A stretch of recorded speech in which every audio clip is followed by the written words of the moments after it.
When the human remains arrives, we place it on this table here, and then of course we spray it with some Sanvino spray to disinfect the body.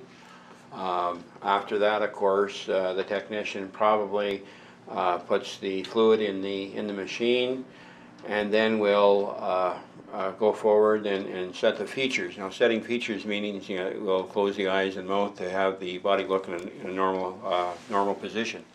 My name is Jim Hausman. I'm the general manager here of the Hamilton Harrington Center here in Vancouver, British Columbia. And I've been here now for 32 years. My name is Rayanne Leduc, and I've been a funeral director literally since 2000, so 4 years, but I have been in the industry all my life. My name is Randy McCormick. I have been a funeral director for almost going on 40 years now, and I am retired. I was the general manager here at the funeral home, which is now owned by my son. I've been an undertaker for 25 years. I was an undertaker for 12 years in the United Kingdom, managing a funeral home and cooperative funeral services, and they did 3,000 funerals a year.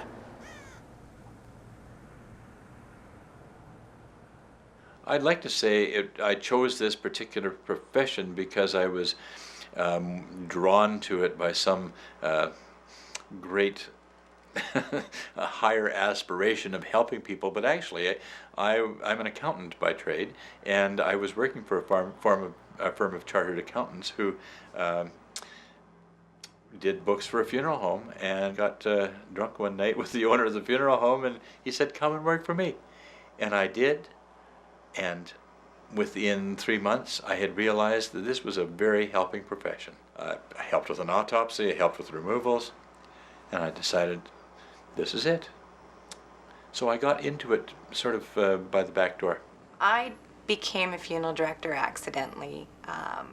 I found out it was a true calling by accident, and I was the only one in the family that refused to join the family business for many, many reasons, and the reasons would be exactly what everyone else thinks. It's too sad. How can you do it? It's a really depressing job, and it's far from that. People are so grateful for the help that they need, and the idea is for me to take all the weight off their shoulders and take it on mine, And the idea of doing that is to take away a lot of their sadness, and they know that there's somebody there to help them, whether it's 1 o'clock in the afternoon or 3 o'clock Christmas morning.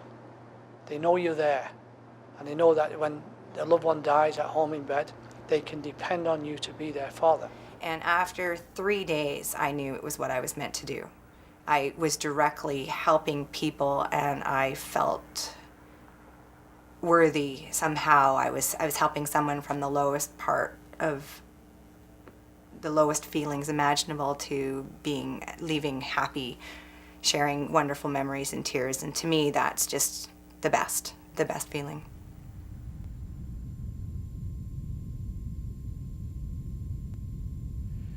Then in turn, the instruments that are used is the aneurysm hook, scalpel blade.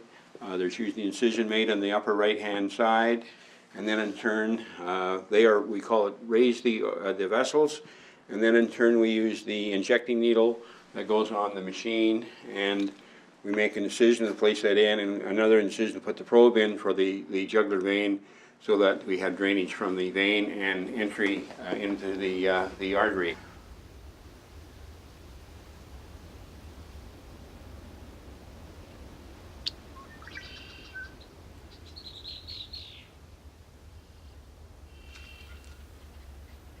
Most people avoid subjects that have to do with death because of 3 different reasons. The main reason is fear, that they do not want to acknowledge the fact that they are mortal, that they are going to die. But the second thing that they need to confront is their faith. So we've got 2 F's, the fear and the faith. People don't know.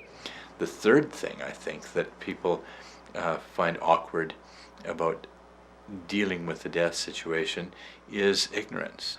Growing up in it was right in my face. We weren't afraid of death. We always joked about caskets. We always sung Christmas carols. people dying, people crying. They just don't know, and they have never had an opportunity to sit down with a funeral director and ask questions that need to be answered. It's normally under a social situation where it is only done for laughs or done as a joke, or did you hear the one about? Everyone is scared of dying. Everyone is scared of this and that. And everyone tells you not to involve small children. They're too young to understand.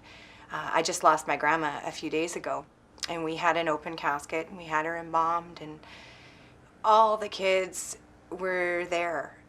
My son would be too little, but I let him, lean over and see his grandma, I guess a great-grandma. But people scorned me for doing that. They thought, oh, this is too young. Raising children in the funeral industry is pretty exciting, actually. I believe that he's going to know as much as I do about death, so that he's not going to be afraid. And he wants to know where Grandma and Grandpa went after they die, then he will know. But raising a family has its own difficulties because we're not at a 9-to-5 job. 365 days a year, 7 days, 7 days a week, 24 hours a day.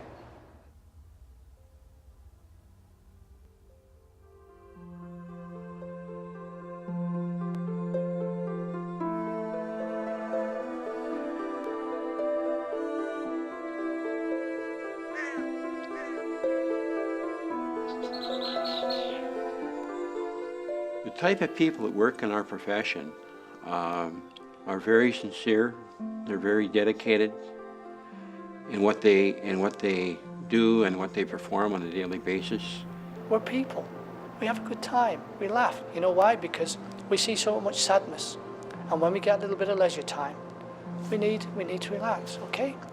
We tell jokes.